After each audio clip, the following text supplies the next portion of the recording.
नमस्कार दोस्तों।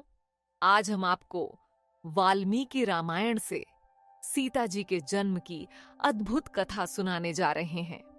वाल्मीकि रामायण के अनुसार सीता का जन्म एक दिव्य घटना थी, जिसमें न केवल महान तपस्या और आशीर्वाद की भूमिका थी, बल्कि यह भी दर्शाता है कि भगवान विष्णु के प्रति समर्पण और धर्म की शक्ति कैसे एक नई कथा रचती है। इस कथा का आरंभ हिमालय के वनों में होता है। एक बार राक्षस राज रावण, जिसे दशग्रीव भी कहा जाता है, उन वनों में विचरण कर रहा था। उस समय उसने ब्रह्मर्षि कुशध्वज की अत्यंत सुंदर और तपस्विनी पुत्री वेदवती को तपस्या में लीन देखा। वेदवती का तेजस्वी रूप और तपस्या की गहनता ने रावण का ध्यान अपनी ओर आकर्षित कर लिया। रावण, जो अपने अहंकार और बल के लिए जाना जाता था, वेदवती पर मोहित हो गया। उसने उनकी तपस्या भंग करते हुए उनसे उनके तप का उद्देश्य पूछा। वेदवती ने उत्तर दिया, मेरे पिता ने मुझे तीनों लोकों के स्वामी भगवान विष्णु को पति के रूप में समर्पित किया था, किंतु दैत्यराज शंभु ने मेरे पिता की हत्या कर दी। अपने पिता की इच्छाओं को पूरा करने और भगवान विष्णु को पति के रूप में प्राप्त करने के लिए मैं यह तपस्या कर रही हूँ। वेदवती की यह बात सुनने के बाद भी रावण ने उसे अपनी पत्नी बनाने के लिए प्रलोभन दिया, लेकिन वेदवती, जो भगवान विष्णु के प्रति पूर्ण समर्पित थी, ने रावण के हर प्रस्ताव को ठुकरा दिया। उसकी अस्वीकृति से क्रोधित होकर रावण ने वेदवती के बाल पकड़ लिए। इस अपमान से आहत वेदवती ने अपने बाल काटकर अग्नि के सामने आत्मसमर्पण करते हुए रावण को श्राप दिया। हे पापी, तूने मेरी तपस्या और पवित्रता का अपमान किया है। इस पाप के कारण मैं पुनर्जन्म लेकर तेरे विनाश का कारण बनूंगी।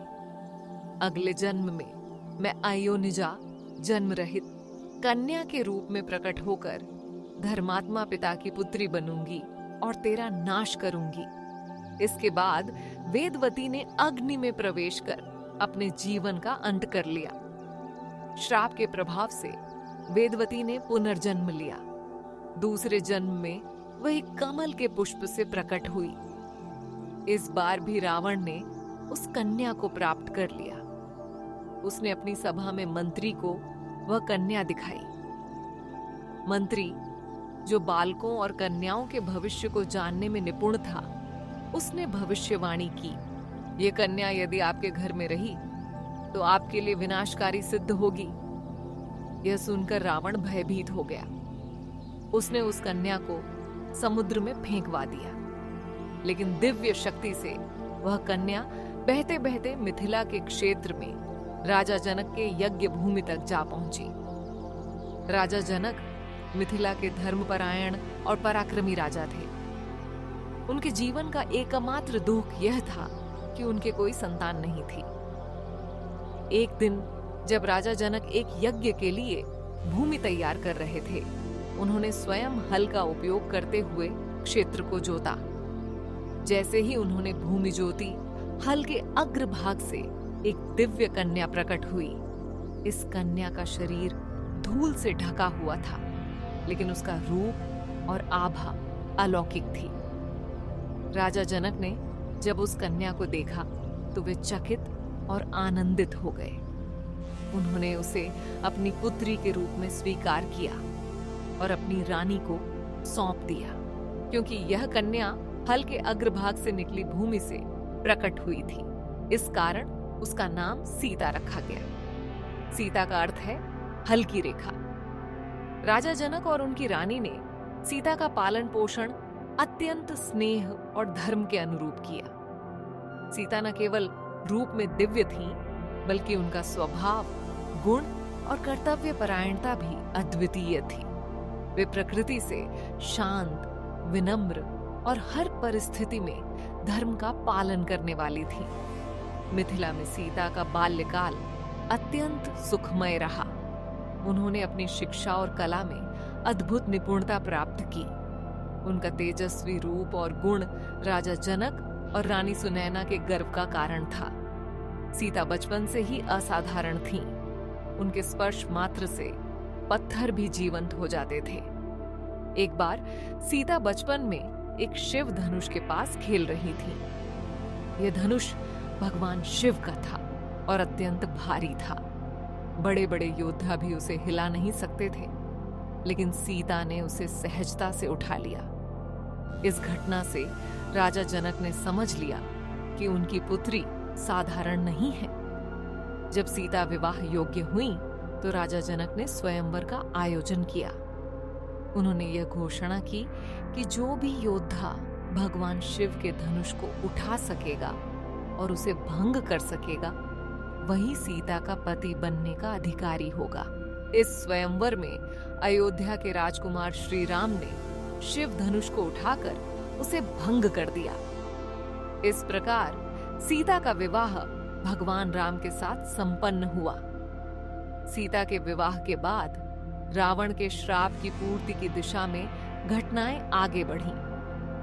लंका में सीता का अपहरण, उनके प्रति रावण का आसक्ति और अंत में राम और रावण के बीच धर्म युद्ध, ये सब उस श्राप का परिणाम था जो वेदवती ने रावण को दिया था। सीता केवल एक राजकुमारी नहीं थी, बल्कि वह धर्म, नारित्व और पवित्रता का प्रतीक थी। उनकी पूरी जीवन गाथा यह दर्शाती है कि कैसे एक स्त्री अपने आदर्शों और कर्तव्यों का पालन करते हुए अपने धर्म की रक्षा कर सकती है। वाल्मीकि रामायण में सीता का चरित्र एक आदर्श नारी का उदाहरण प्रस्तुत करता है। वह कठिन परिस्थितियों में भी अपने धर्म और सत्य का पालन करती रही। चाहे वह वनवास का समय हो, लंका में अशोक वाटिका में कैद का समय या फिर अग्नि परीक्षा का क्षण, सीता हर बार अपनी दृढ़ता और शुद्धता से प्रेरणा का स्रोत बनी। सीता का जन्म और उनकी पूरी गाथा यह सिखाती है कि जीवन में धर्म, सत्य और कर्तव्य का पालन सबसे महत्वपूर्ण है। उनके जन्म की कथा न केवल अद्वितीय है, बल्कि यह दर्शाती है कि ईश्वर के प्रति समर्पण और धर्म के प्रति निष्ठा कैसे चमत्कारिक परिणाम ला सकती है। वाल्मीकि रामायण में सीता का चरित्र उन आदर्शों को स्थापित करता है जो आज भी हर युग में प्रासंगिक हैं। उनका जीवन प्रेम, बलिदान और शक्ति का प्रतीक है।